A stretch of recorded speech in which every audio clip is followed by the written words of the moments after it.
Kembali lagi di Apa Kabar Indonesia Malam pemirsa. Seperti biasa, pekan ini kami menghadirkan wawancara khusus dengan sosok yang sedang menjadi sorotan pemberitaan. Kali ini kami hadirkan wawancara dengan Saka Tatal, mantan terpidana pembunuhan Vina dan juga Eki. Ya, seperti apa sosok lain Saka Tatal di tengah upayanya mengembalikan nama baik di pengadilan? Berikut untuk Anda.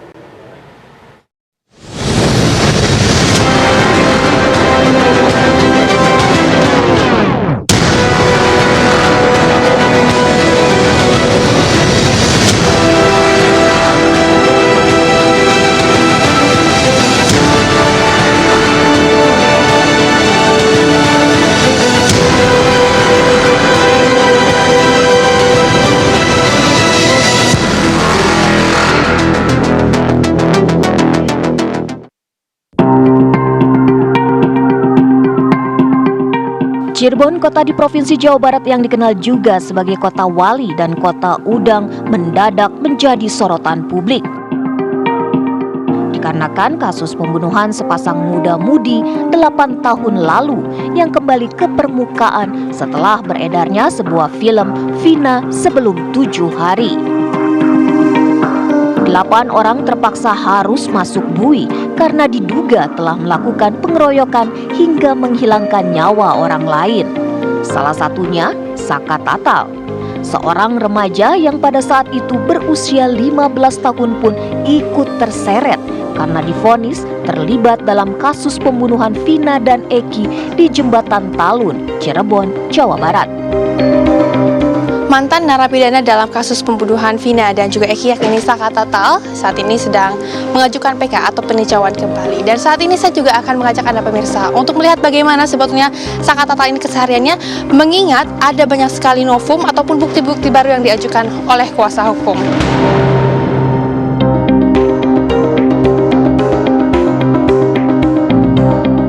8 tahun sudah akhirnya Saka Tatal bebas, menjalani hukuman dan dapat menghirup udara segar. Namun, kasus pembunuhan Vina justru mulai terurai. Ada dugaan kesalahan dalam penyidikan.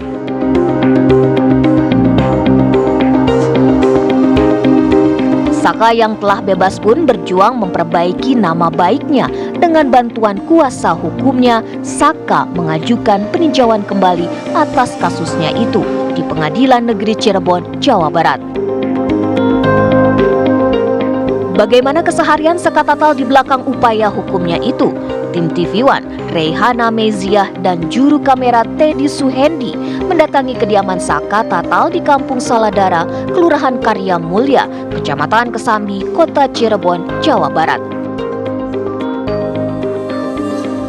Ya pemirsa, jadi saat ini saya sudah sampai di rumah Saka, yakni di daerah Karya Mulya. Nah, saya akan mengajak Anda untuk melihat bagaimana sebetulnya keseharian Saka dan juga bagaimana tanggapannya dari keluarga Saka mengenai sosok apa sebetulnya, seperti apa Saka kesehariannya, sibuk ngapain aja Saka setelah menjalani sidang PK ini, dan juga kita akan ngobrol-ngobrol dengan santai.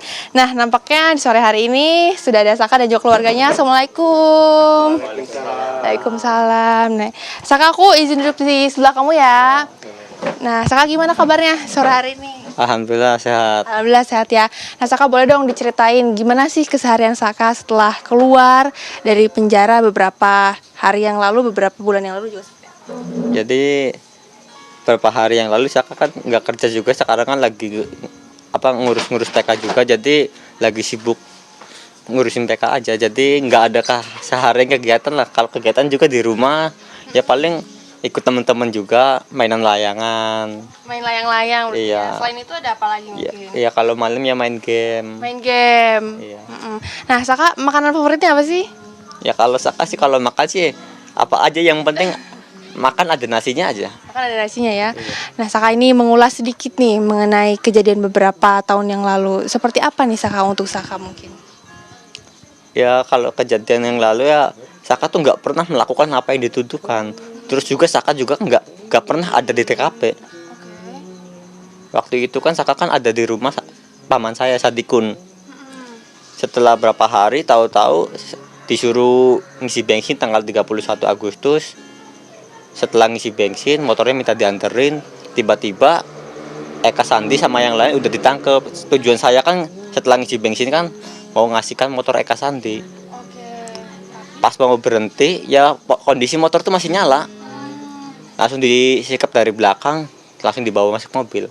Jadi kaget sama sekali tuh, nggak punya masalah apapun tapi ditangkap polisi, nggak ngerti itu. Tapi Saka sempat ada mukul nggak? Mukul seseorang gitu atau seperti apa? Sebelumnya nggak pernah, jadi sebelumnya Saka tuh kerja Oh kerja. Iya. Kerja sebagai kuli bangunan. kuli bangunan. Berapa lama kerja sebagai kuli bangunan? Ya dari keluar SMP aja. Dari keluar SMP ya. Jadi SMP saya masuk kelas 1 SMP, belum ada 1,5 semester Saka keluar. Saka keluar untuk bekerja. Iya, Dari sana apa Saka pernah kerja lagi di tempat lain mungkin? pernah di Jakarta terus. Di Jakarta. Jadi jarang ada di Cirebon. Memang nggak kenal ya sama orang-orang yang di hari itu ada di kejadian ini tuh? Ya jadi nggak kenal sama sekali sama apa yang DPO itu nggak kenal sama sekali. Sama sekali. Kalau orang-orang yang ditangkap yang sekarang yang 7 terpidana itu 6-nya kampung orang sini semua. Jadi tetangga desa semua, satu RW. Kalau sama Ripaldi saya nggak kenal sama sekali. Kenal sama sekali ya. Nah ini nih Saka ada yang menarik nih. Katanya Saka bisa main gitar nih pemirsa. Mungkin Saka boleh dong memperlihatkan sisi dari Saka ini seperti apa. Sedikit dong Saka. Mungkin Mas Jaka boleh gitarnya. Kepada Jaka nih seperti apa. Saya belajar gitar dari Kepada Saka kok. Mas Saka. Ayo dong Saka. Ini merupakan sisi lain dari Saka ya. Oke lagu apa? Remember up to die. Remember. Hilang lupakan dong. Depannya di depannya. Apa ya? Tadi baru langkahku.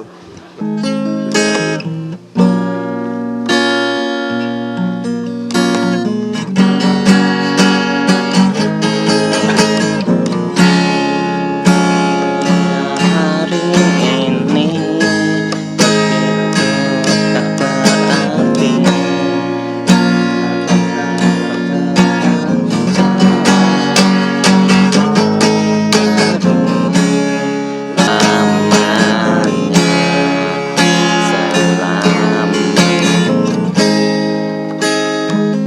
Wah, luar biasa. Tadi itu lagu apa Saka? Judulnya lagu Nggak tahu. Tapi ada nggak maknanya untuk Saka? Mungkin tadi kan ada kata-kata apa? Maafkan atau seperti apa Saka?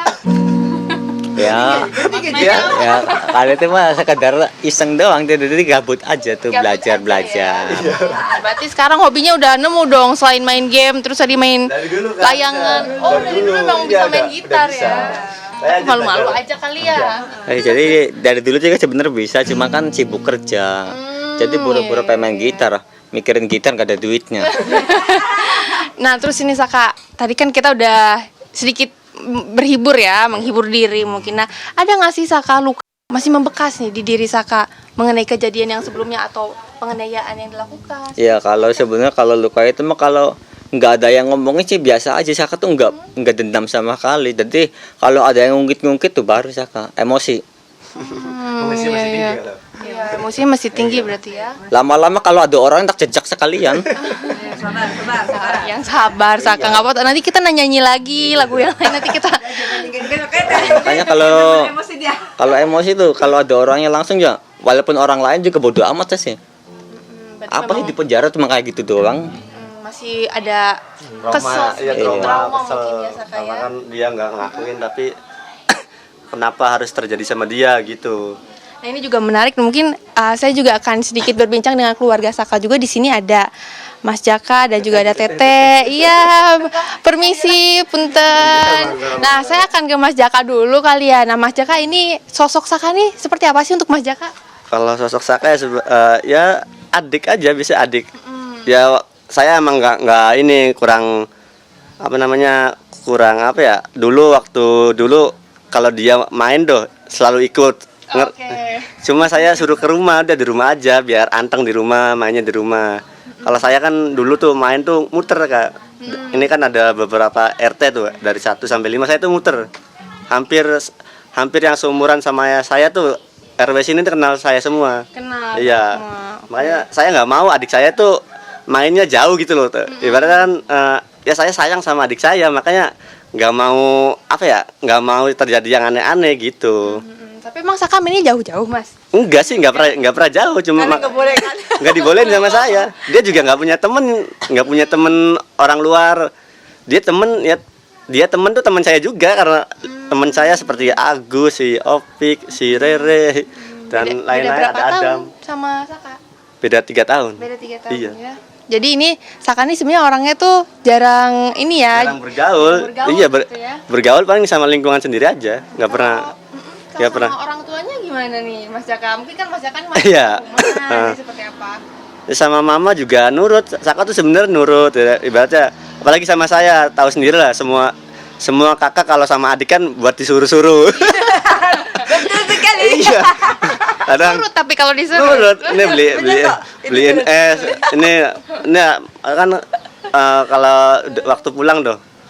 Nih di motor sana beli es atau apa nih uangnya. Zaka mah nunggu di rumah kan enak. Iya. Nah ini mungkin akan ke Teteh nih sekarang nih. Teteh, menurut Teteh Saka nih sosoknya seperti apa? Yang dulu atau yang dulu sekarang? sama yang sekarang apa? Ada perbedaan? Jauh lah. Oh, oke. Beda. Yang dulu seperti apa Saka yang waktu dulu? Kalau dulu kan saya taunya kalau sekolah ya saya sih ke anaknya taunya dia udah berangkat ya berangkat kan gitu. Jadi kalau pulang ya pulang. Kalau kan peraturannya emang benar, dia itu emang dibatasi sama kakaknya. Kalau dia pergi juga udah tahu saya. Terus kalau yang sekarang seperti apa?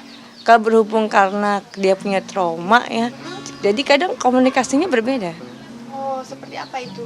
Kayak kalau curhat dia setengah-setengah. Jadi kadang saya harus menggalinya atau memahami adik itu lebih lama, karena benar-benar trauma itu susah lah. Saya pusing kalau bagian trauma. Iya betul, mungkin ada sedikit perbedaan di antara yang dulu sama sekarang. Mungkin Saka sekarang lagi tertutup atau seperti apa? Dulu sangat tertutup. Dulu sangat tertutup, tapi sekarang Alhamdulillah mas sekarang udah mulai sedikit terbuka, apa yang dia rasakan sakit gitu ya. iya. Makanya kenapa aku sangat dia mau PK, aku dukung. Masya Allah, Teteh yang kuat ya Teh ya. Harapannya mungkin seperti apa Teh? Ya harapannya mudah-mudahan PK berhasil itu aja sih. Semoga berhasil ya. Mungkin ada sedikit yang dari kakak nih, dari kakak kandung sendiri ke Saka, apa yang ingin disampaikan untuk menguatkan Saka ini seperti apa? Pasti saya semua support dek. Harus jaga emosi karena dia emosi masih sangat terhakui, masih tinggi. Balik kalau ingat masa lalu. Itu aja sih. Sama coba kembali ke Tuhan. Itu aja yang saya bujuk. Teteh boleh berpelukan mungkin sedikit. Ya Allah. Yang sabar, yang kuat ya Teh ya. Masya Allah. Nah mungkin, ini akan ke Saka lagi nih. Saka tadi kan udah di ini sama Teteh yang kuat gitu. Nah dari Saka sendiri, Saka udah siap nih, udah kuat nih Saka. Ya insya Allah. Insya Allah ya. Ya. Untuk Cuma membersihkan kan nama sifat orang kan sendiri. berbeda-beda. Jadi kan watak orang kan berbeda-beda lah, apalagi pendapat orang. Iya. Semua orang kan nggak sama pikirannya. Orang berpikir kan ya kehendaknya dia sendiri, keinginan dia sendiri. Jadi kan dia pengen ngomong apa juga kan orang lain kan, kalau dari orang lain, omongan orang lain saya udah nggak peduli lagi. Orang lain pengen ngomong apa juga, karena kan dia kan nggak ngerasain apa yang Saka ngerasain. Terus juga dia nggak ngalamin apa yang Saka alami. Jadi kalau orang lain ngomong kayak apa juga Saka sih udah nggak peduli lagi. Udah apa yang bodo amat aja lah. Iya. Sedikit harapannya mungkin Saka untuk kedepannya seperti apa? Ya harapan Saka ya semoga PK Saka berlancar dengan lancar. Semoga hasilnya maksimal mungkin, apa yang sesuai diharapkan.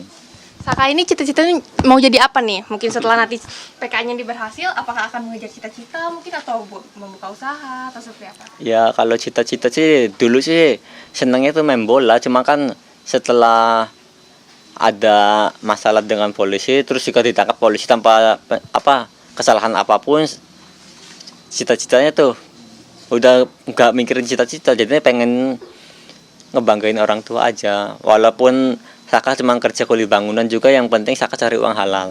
Oke, baik Saka, semangat ya. High five. Yeah. Terima kasih semuanya atas waktunya. Dan pemirsa tentunya juga itu merupakan suatu peringatan juga kepada kita untuk selalu, karena kebenaran ini akan selalu terungkap pada akhirnya. Saya Rehana Mezia dan juga juru kamera Teddy Suhendi dari Cirebon menyampaikan dan juga mengabarkan kepada Anda.